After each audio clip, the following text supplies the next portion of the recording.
November 15, 2007. The skies over the Bay of Bengal were strangely calm. A deceptive quiet before something monstrous stirred beneath the clouds. Cyclone Sidr had been growing for days. Fed by warm waters, strong winds, and a swirling fury deep in the ocean. Weather satellites watched nervously. Forecasters warned of a storm unlike any before. But in the villages of southern Bangladesh, where rice fields kissed the edge of the sea, life went on, unaware of the monster approaching.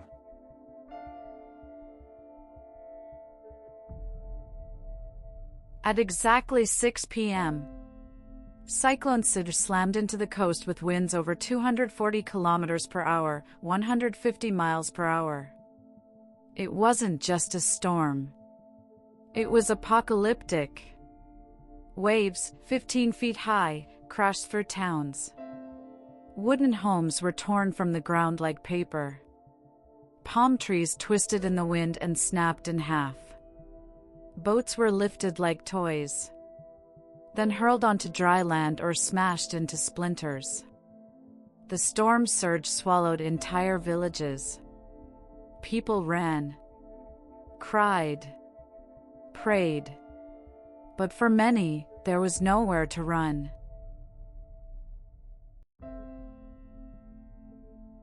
When the storm finally passed, more than 3,400 lives were lost.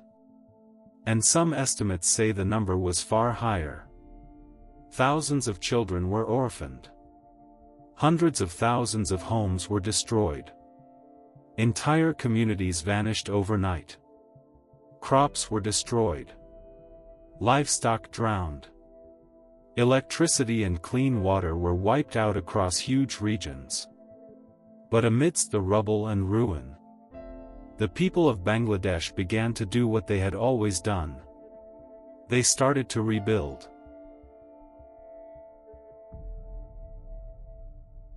Local volunteers became first responders.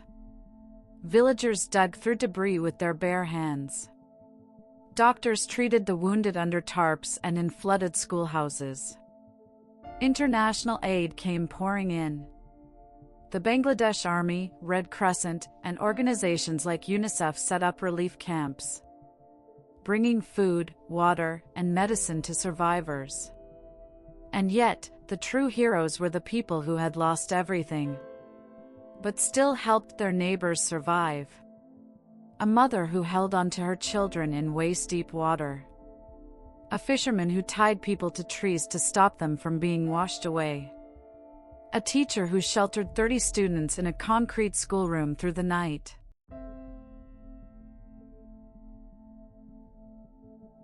Cyclone Sidr exposed the terrifying fragility of life in coastal Bangladesh.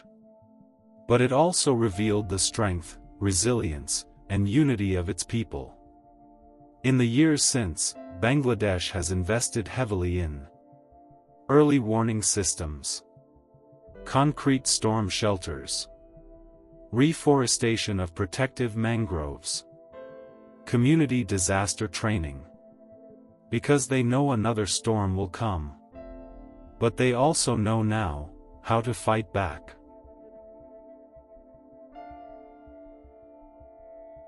Cyclone Sidr wasn't just a natural disaster. It was a wake-up call for the world. About the dangers of climate change, rising sea levels, and the price paid by the poor. It was a storm that came for the forgotten, and showed the rest of the world just how vulnerable and how courageous they are.